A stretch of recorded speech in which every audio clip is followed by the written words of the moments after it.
తెలంగాణలో నేను రాసిన పాటల్లో ఆరు అరకలు కట్టే పెద్ద రైతులు కూడా అరకటెద్దులమ్మి అరువుకిచ్చిరి పొలము. పేడ ఎరువు లేక భూమి సారం పోయి చూడసక్కని నేల మూడు వారిపాయ్ తేమ ఉండు దగ్గిన భూముల్లో సీమ కంపలు మెరుగెరా.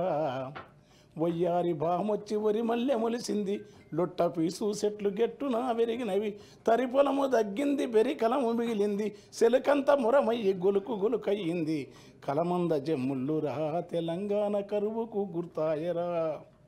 గుక్కిచ్చి గుక్కిచ్చి బోరు దుంకుతుంటే ఒక్కటన్నా మడి సిక్కగా దడవదు వంకాయ తోటేసి నొట్టి పోయిందిరా మిరపనాటు కుంటె వరుపయ్యినాదిరా నాసుపచ్చని బావులా తెలంగాణ నా పరాళ్ళు దేలేరా.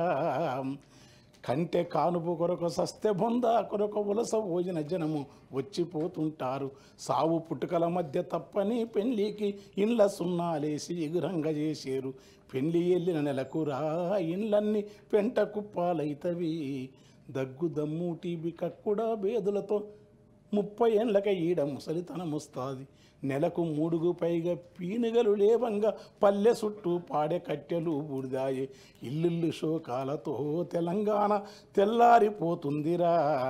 అలాంటి ఉద్యమాన్ని కేసీఆర్, జయశంకర్, కోదండరామ్ సార్ మొదలుకొని తెలంగాణ మహాసభ అవన్నీ ఇప్పుడున్న సార్ కూడా మంత్రి పదవి మనతో కలిసి పనిచేసినాడు. అనేక మంది కవులు అది వచ్చిన తర్వాత ఆ రైతాంగం ఏ తీరుగా అంటే మొక్కొస్తుంది కాదు.